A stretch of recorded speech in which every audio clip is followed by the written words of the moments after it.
Hello and welcome to ACP Theatres. We are group number 3 from CSC 450, the Computer Science Capstone from Concordia University in St. Paul, Minnesota. So for our capstone project, we were given the freedom to create a desktop or web application of our choice with the following criteria. So our desktop or web application must have user authentication and user management, a messaging function, must also have a user profile and dashboard, some form of transactions between users, and the use of the database with at least 5 tables. So given this criteria, thinking on that criteria, and after brainstorming, we came together and we decided to create a movie theater web application with the following MVP requirements. We are going to look at focusing on a single theater location. We are starting with a fixed number of screens and seats, using a free movie API to pull in movie data. Customers can create their accounts. Customers and admins can log in and log out. Customers and admins can manage their accounts and their profile. An admin account can manage the movie showings. Customers can purchase tickets. Tickets are either going to be for a physical seat, or tickets can also be purchased for a virtual ticket to stream from home. And as well, our customers and admin can message back and forth to resolve questions. So without further ado, this is our ACP Theater web application from Patrick Garry, Caitlin Landrus, and Alex Yahn. Thank you. Okay, and now I'm going to talk about a little bit about our database and how we've pulled this together for the project. The project requirements stated that we needed 5 tables, and here's our production database, and we have probably double that for our requirements. Some of the backend code for this can be seen in our backend folder, where it's broken down into controllers, the database connection, models, and routes, where the database config determines if the user logged in is using a local host, or the production URL to determine which database connection to use. We have routes for each table for messages, movies, screens, seats, showings, theater, thread, tickets, transaction, and users, where these routes are called from Axios within the front-end code. The routes themselves connect to our controller, where the controllers then pass in whatever parameters were in the route into the model. And then the model runs a SQL query for our relational database and outputs some result. The result could be either data or it could be an error message. And then that gets passed back to the controller, where the controller determines how to handle that information. And now Alex will break down the front-end code. So for our front end, we have folders set up for different actions and reducers. And actions and reducers we use with the Redux store to store objects that we're passing in for browsers' local storage among pages. And we also have a components which include our footer and nav bar, which are other things that used throughout pages. And we have our messages, our inbox one, our movie card information, which is passed among pages as well. We have our helper folder, which is used for validation for dates and other user validation. And then we have our pages for our website, which confirmation, home, login, the message thread, movies, payment, purchase tickets, schedule form, seating chart, show times, sign up, stream virtual, unauthorized, and user dashboard. So when it comes to our work on UI, UX, and overall design, we truly wanted to put ourselves in the mind of the end users, whether that was a customer or an admin. It was our overall goal to give all users a clean and easy flow from all aspects of the web page. So this includes clear instructions when creating users, signing in, scheduling movies, accessing and manipulating profile information, and all the way through the purchasing tickets options. So as of right now, we'll start right here on the homepage. So as you can see, our nav bar is going to follow us wherever we go. Our first drop-down menu along the top left is giving us the option to always come back home. Then it also gives us an option to see the current show times, which we will touch on later. Our logo here follows a nav bar as well and gives users the quick and easy option to jump home at any time from essentially any page that they're on. Along the rest of the way along the nav bar, we have our options. Currently, I am sitting as a guest without any credentials logged in or signed in or anything right now. So this is the view without a profile logged in at all right now. Along the way, we'll kind of show you the different views up in the nav bar depending on who's logged in there as well. So scrolling down here, we see our welcome banner and our now showing marquee here. So the way that this is going to work is our now showing marquee will give us the movies that are scheduled for today. So if I was just a regular user and I jumped right on and I'm thinking about going to a movie today, this is what is showing as of today's date. So let's just say I caught Robin Hood, caught my eye, and I decided to purchase some tickets. This is going to yell at me, and it's going to tell me that I need to log in or register to purchase tickets. So from here, we can route to the sign in or register page. As of right now, I'll just cancel so we can move along. Down along the bottom is just some more, general homepage information, to just some images to kind of get the users excited about maybe wanting to come in or purchase tickets for their own home, just something to get you into the theater mood and add some ambiance to our homepage. So I will come up along the top here and we're going to jump into the sign up page. So as of right now, here is our form for becoming a part of the ACP Theater family, creating a profile. So for this first example here, I have pgarry@gmail.com in for the email. Then we're going to add some more information just about myself. We're going to give it a password as well. Let me make sure I get that right. And just to give a quick little example, here we have some validation where this email is already being used. So it's not going to let me double up on using this email to create a new user. So that's pretty handy right there. So what I'm actually going to do is create an entirely new user, just using that new email there at least. I'm going to make sure that this is also good there. I'm going to hit save, and it's going to allow me to jump right into the sign-in page. From here, it did save my information in this sign-in page. So this would also take us right here. We do have the option to view these passwords and or disclose them. Down along the bottom here, we can jump back to creating a new account. If you happen to come here first by accident, you don't quite have one, this will route you back, and this will route you all the way back to the login page if you already do have a profile. So this saved the credentials of the the user that I just created. So we're going to log in. When I log in, this is going to bring us to the home page, back to where we're used to being. Up along the top, we can see that some of our nav bar has changed. The user that I just created is not an admin, just a regular customer. So there may be some more along the lines for an admin that we'll see in a little bit as well. With some of the options up here, there is a messaging button that we'll touch on in a little bit. And then when you do click your profile image, it gives you the options to pick between viewing your profile, tickets, and sign out. That is going to be these 3 tabs right here that we routed directly to. So when you click on profile, I'm going to take us here first. This is where we are going to be able to manipulate some of our user information. There is some more validation in here. A pretty neat one is, as soon as you can see without a password typed in there, there's no red asterisk to verify that it is a necessary field. So as soon as we start typing, that asterisk creates this field as required. So if, let's just say, you happen to get a new email or last name change or anything like that, let's just switch that over and we'll update that user. Gotta make sure that everything is moving along the way. So from this we got our little update that our user was updated.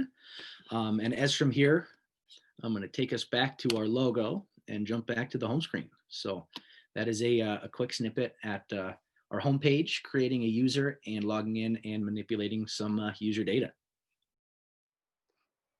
So I'm signed in right now as an admin user, and in the nav bar, you can see that the buttons have changed a little bit. We've added a manage movies button for the admin user to manage movies, schedule them, and so forth. So I'll go in and schedule a movie right now, The Avengers. And if I click this button here, it'll let me schedule a movie. I'll want to add a schedule. I'll do it for today at 2:30. And I'll pick a screen and a price. And if you want to just add one, you can click this button here, or you can add it to multiple screens at different times, and you can click add and add another here. But for now, I'll just add one, and we'll save that.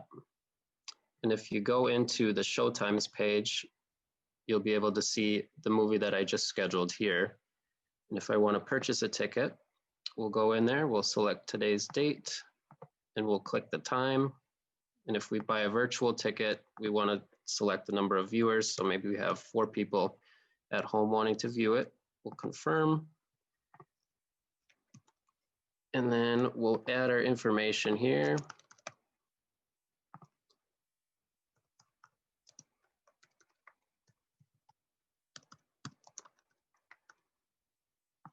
And then it'll auto-populate because I've already done this once before, but our credit card information is also necessary, but I don't have it saving to the database because we don't want that information saved because we're not doing anything with it and validating. But I will enter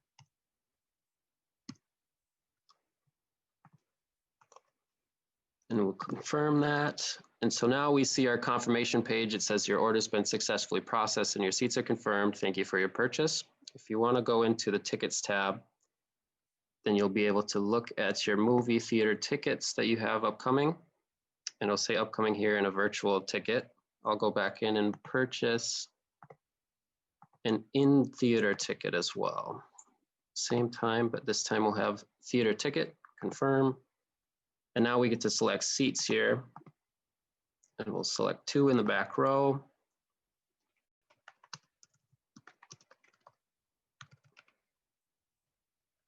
Same thing here.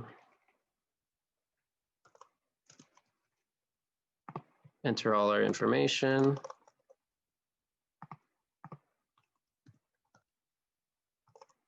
And we'll confirm. And same thing here, we got our confirmation page.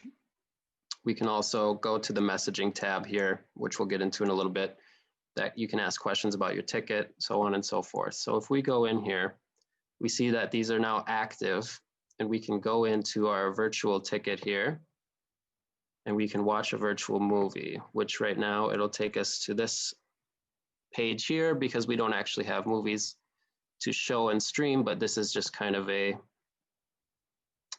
mimic of what you would see.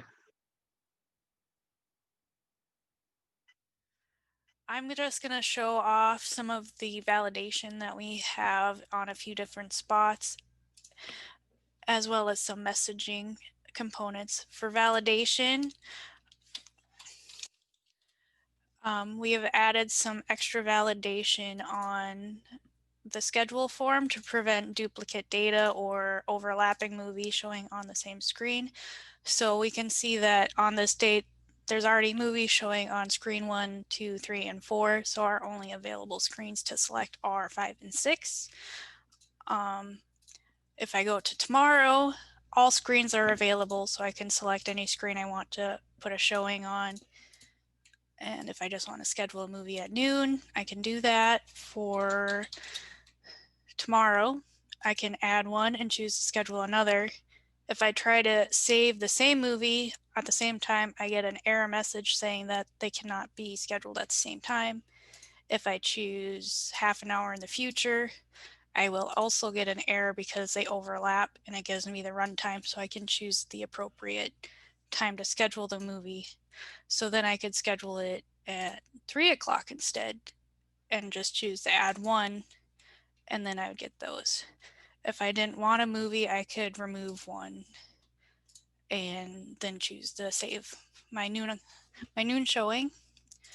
Then on the show times page, we get by default the movies scheduled today, but I can also go and choose to see what's scheduled in the future, and it shows me any date that has a movie scheduled in the future.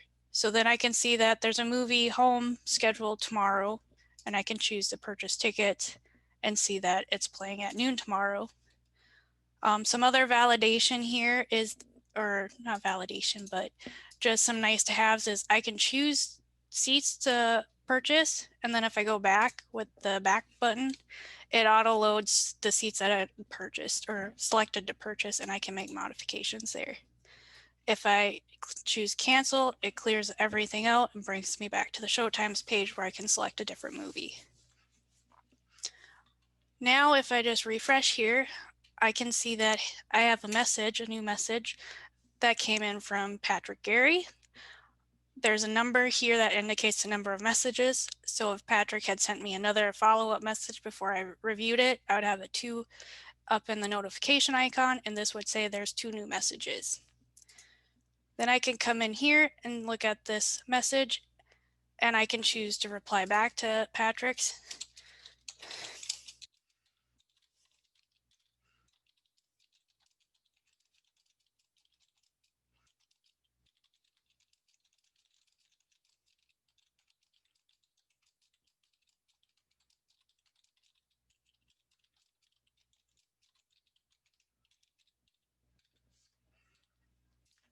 And we can see that the message sent. I could also choose to send another reply, or I can just choose to go back and we can see that it cleared my new message notifications. Some other things that we worked on, I'm going to log out. I'm going to pull up a different screen here. This user is not logged in. It's just a general guest access user, and we can try to access admin root, and we get an unauthorized message because this user is not logged in. They should not have access to those pages. Similar with choosing to purchase tickets, I can't just go and try to purchase tickets for any movie. It's going to make me go back to home and log in to do that. Similarly, if I'm logged in as a customer, the customer also cannot access admin routes, so they can't access show times, or they can't access the movies page where they can search for movies to schedule. And the last thing I would like to show is that as a logged in as a customer, if I go to my messages, I can view a message that I've sent out. But then if I try to view other people's messages by changing the URL, so Patrick's thread was thread 5, his user was user 4. So if I try to access his messages, it will also recognize that this user doesn't have authorization because customers only have access to their own messages, and so it brings them back to the unauthorized page.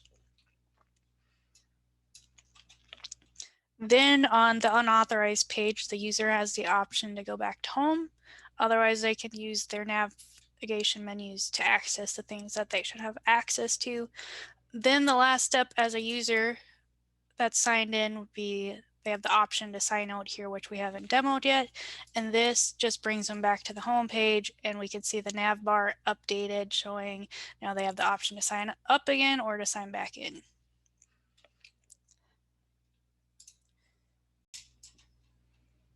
So now that we've finished our demo for our entire project, we're going to go back and talk about some things that if we had a little bit more time, we would make better or kind of wrap up a little bit better or neater. So starting off in our homepage, we have the marquee that slides our movies across. If we had a little bit more time, we would probably wrap it a little bit better so that somebody looking at the homepage doesn't see no movies, such as right here.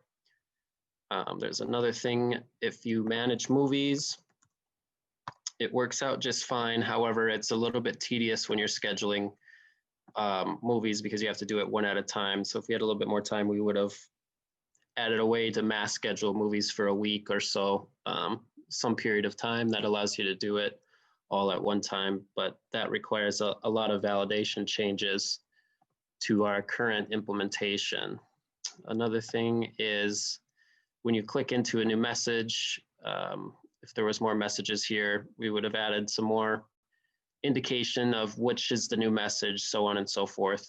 And overall, is such as when you're purchasing tickets, we would have added validation for, making credit cards a certain length or making expiration dates and form fields match the character length or type that they should be. Similarly with messaging, you can reply and you can start a new message with no message body or subject. So those are a couple of the things that, if time permitting, we would have gone back in and added a little bit more validation to, but currently everything works rather great. So we're very happy with it. So thank you again for visiting ACP Theatres. As we laid out in our demo, we put together a movie theater web application fulfilling all the main criteria. We had user authentication and user management, a messaging function, user profile and dashboard, a transaction between users, and a use of a database with at least 5 tables. So thank you again. And from Alex, Caitlin, and Patrick, please enjoy your movie.